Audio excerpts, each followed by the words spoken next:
ఏ పార్టీలో కూడా జరగని వాళ్ళ భారతీయ జనతా పార్టీ కార్యకర్తలు మాత్రమే ప్రాణాలను తెగించి రక్తాన్ని చిందించడానికైనా విజయాన్ని చేరుకోవాలనే ఒక పూర్తి ఆకాంక్షతో చేశారు.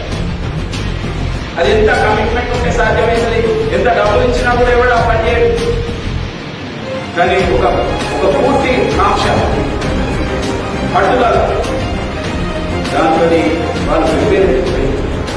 ఆ విజయం తర్వాత ఈ రాష్ట్రంలో అందరికీ కూడా ఒకటి స్పష్టమైన రాజకీయ పరిశీలకులు కానీ, మన ప్రత్యర్థులు కానీ, మీడియా కానీ, వేరే రాష్ట్రాల వాళ్ళు కానీ, పక్క రాష్ట్రాల వాళ్ళు కానీ, మన పార్టీ వాళ్ళు కానీ ఎవరైనా ఒకటే చెప్తున్నారు, ఇవాళ తెలంగాణలో టీఆర్ఎస్ ను కొట్టగలిగే శక్తి ఉన్న పార్టీ ఏంటంటే అది కేవలం భారతీయ జనతా పార్టీ మాత్రమే.